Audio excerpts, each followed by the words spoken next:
आज जो supreme court में हुआ, आज तो उड़ा के रख दिया सुप्रीम कोर्ट में।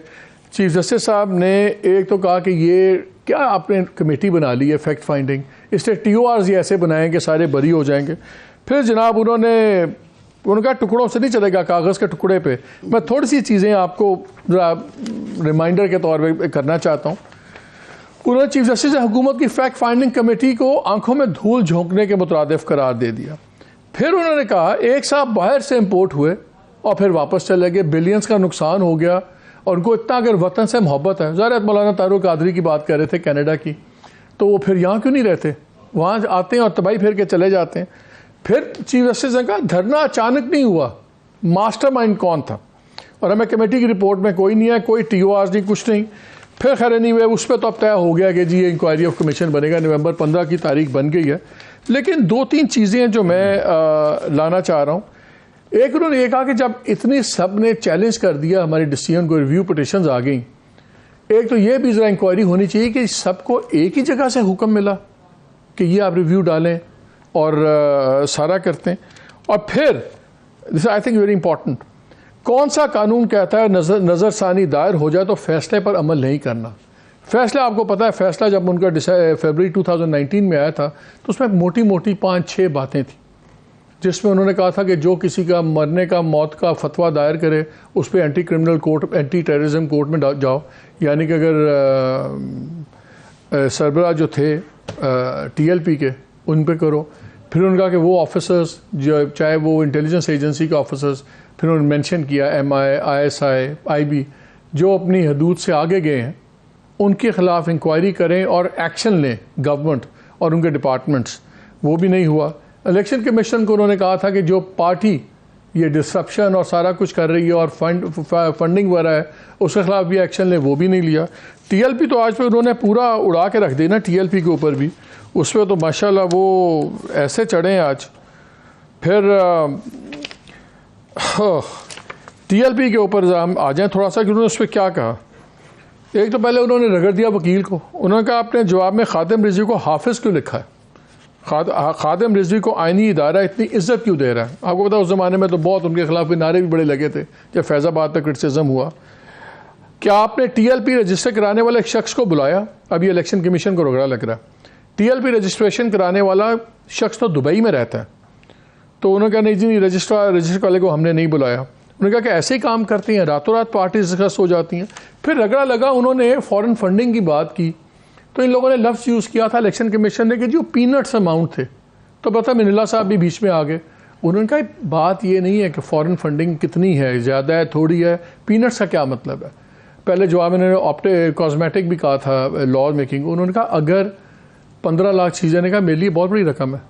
बात यह है कि क्या फॉरेन फंडिंग थी या नहीं थी, आपने क्या इलेक्शन लिया। 15 लाख रुपए पीनट्स हैं तो मैंगो क्या है, चीफ जस्टिस ने कहा तो मैंगो क्या है, अम्ब किएगा। खैर इस पर काफ़ी ज़्यादा उनका फिर जस्टिस अमीनुद्दीन खान साहब ने दुल के ये कहा कि रिकॉर्ड के मुताबिक TLP को 30% फंडिंग बैरून मुल्क से आई। वो सारा करता रहा, फिर इलेक्शन कमीशन को रगड़ा। उन्होंने कहा ये कानून के ख़िलाफ़ स्क्रूटनी कमेटी काम करती रही है, लगता है कि आईनी इदारा किसी के दिफा में लगा हुआ है। फिर फॉर्मर चेयरमैन पेमरा अबसार आलम ने एक बयान दिया हुआ था। उन्होंने कहा जी मुझे डायरेक्टली इन्फ्लुएंस करने की कोशिश की गई एज चेयरमैन पेमरा। मैंने उस वक्त आर्मी चीफ को भी लिखा, उस वक्त के वज़ीर आज़म को लिखा, चीफ जस्टिस को लिखा, मगर किसी ने मुझे कोई सपोर्ट नहीं आई। कोई उन्होंने कहा वज़ीर आज़म ने जवाब दिया, उनका जवाब तक नहीं आया। उससे एक नया कट्टा खुलना है, उसमें भी काफ़ी इश्यूज़ हैं। बट बेसिकली जो नज़र ये आ गया है कि अब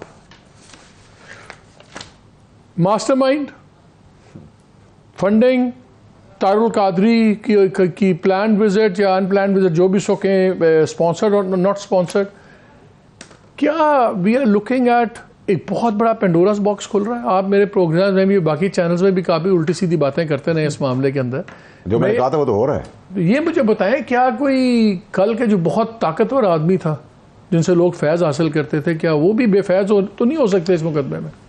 बहुत शुक्रिया माइक साहब। देखिए सबसे पहले तो ये कि आपके और बाकी प्रोग्राम्स में मैंने कहा था कि फैज़ाबाद धरने के ऊपर इम्प्लीमेंटेशन होगी, वो तो अब आपको यकीनी नज़र आ रही है। और मैंने आपको ये भी कहा था कि मैं बहुत रिस्पॉन्सिबिलिटी का ख्याल कर रहा हूँ कि कानून अपना रास्ता ले ले, क्योंकि इसके पैरेलल मैं अरशद शरीफ के कत्ल केस को भी देख रहा हूँ खुलते हुए, उठते हुए, मंतकी अंजाम तक पहुँचते हुए।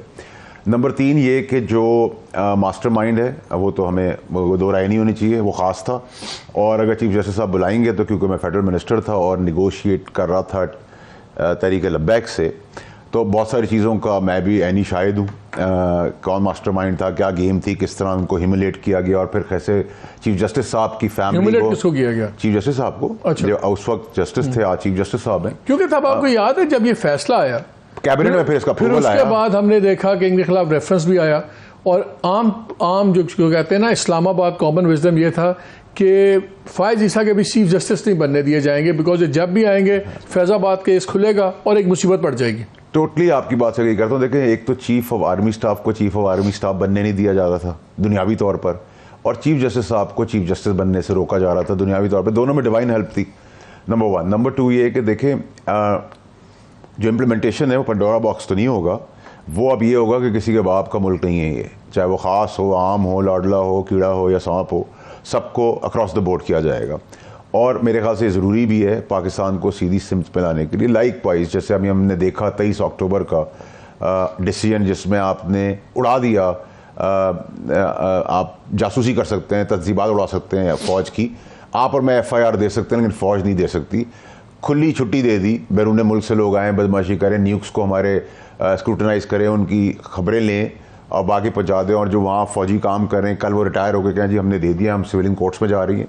और APC का वाक़या आप याद रखें अपनी ज़िंदगी में, एक मिनट, APS का वाक़या याद रखें सर, कि उसमें सारों को मिलिट्री कोर्ट से फांसी की सज़ा दी है सिवाय एक के जो कन्वेंशनल कोर्ट्स में गया है, नंबर 1। नंबर 2 ये कुलभूषण का केस आपने वीक कर दिया ये डिसीजन दे के। 2 रिव्यू के अंदर ये सारी शिकें जो सस्पेंड हुई हैं, जो अंधा काला कानून है जिसमें पाकिस्तान की बका, सलामती और सिक्योरिटी का मामला है, आर्मी को क्वेश्चनेबल किया है, बहुत से लोग इस मुल्क में इसलिए बच गए या बच जाते हैं कि वो कहते हैं कि जी प्रेसिडेंट नहीं सेट होना चाहिए, क्योंकि जो मौजूदा इंतज़ामिया कल के भी साबका होगी।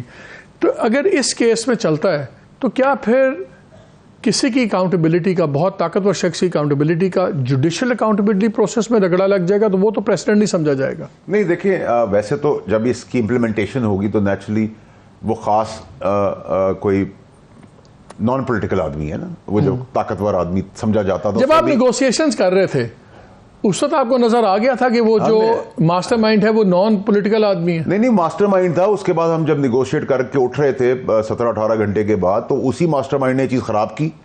उसका आर्ट ही ये था कि वो पहले चीज़ को ख़राब करता था, फिर वो अपनी डिपेंडेंसी के लिए वो चीज़ ठीक कर देता था, तो सब उसकी तरफ देखते थे। वो वाहिद आदमी था जो ईवल माइंडेड था, जो SHO से लेकर चीफ ऑफ आर्मी स्टाफ तक अपने फ़ोन पे नाम से बात करता था। उसका नाम था? ठीक है, नाम देखिए, मैं अगर नाम अभी दे दूंगा मुझे तो कोई डर नहीं, क्योंकि मैंने तो उससे कुर्सी पे झगड़ा किया है। मैं वो आदमी नहीं हूँ जो कुर्सी से उधर के झगड़ा करे, क्योंकि आपको पता है कि मेरी ट्रेनिंग ऐसी हुई है कि मुझे दोस्ती और दुश्मनी निभाने का बहुत अच्छी तरीके से आता है रास्ता। You known me for quite some time. देखिए, दोस्ती में आप अपने लेवल और अपने नीचे लेवल से दोस्ती कर सकते हैं। दुश्मनी का असूल ये जो मेरा है कि आप अपने ऊपर दुश्मनी करें, and this what I thought, अर्बन मौलाजट लगे हैं। नहीं, मौलाजट की बात नहीं है ना सर। देखिए, आप दुश्मनी अगर अपने बराबर अपने नीचे करेंगे तो आपका लेवल नीचे आ जाएगा। अपने ऊपर दुश्मनी, ये मुझे चेयरमैन साहब ने सिखाई ये चीज, ठीक है। You pick and choose your fights, ठीक है। उसी हिसाब से जिसको So you see mastermind being brought to the dock? Of course, 100%। अल्लाह की ज़ात से मैं तो इसीलिए आपको कह रहा था कि आई एम वेटिंग मैं बड़ी रिस्पॉन्सिबिलिटी का। एंड सेकेंडली, अगर आपको ये जल्दी रैप अप करना है केस, तो मैं नहीं शाहिद हूँ, I am available. Chief justice साहब हुक्म करेंगे तो मैं आ जाऊँगा। जो चीज़ें उनको फाइंडिंग में, कागजात में 10 दिन में 20 दिन में मिलनी है, वो मैं आपको 20 मिनट देकर चला जाऊँगा और स्पॉट ऑन दूंगा, एग्जैक्ट दूंगा, ठीक है। तो एक एप्लीकेशन डाल देना सुप्रीम कोर्ट में चीफ जस्टिस साहब को कि जी मुझे इस केस में बुला लें, मैं चीफ जस्टिस यकीन माने आपको फौरन बुला लेंगे। देखिए, मुझे उससे पहले तो पता था कि कोई मुझे बुलाएगा नहीं अरशद शरीफ के केस के अंदर, और मैं हर जगह पे बोलता रहा, आपके फोरम पे बोलता रहा, और मेरे ख्याल से मैंने आपके ही प्रोग्राम में सबसे पहले कहा था कि इस फैज़ाबाद का केस उठेगा और मंतकी अंजाम तक पहुंचेगा। ये मेरी कन्विक्शन भी थी, और मैं अरशद शरीफ के लिए भी आपको कह रहा हूँ कि वो भी केस उठेगा और बहुत सारे लोग उसमें एक्सपोज होंगे जो पाकिस्तान में होता जा रहा है। इंशाल्लाह।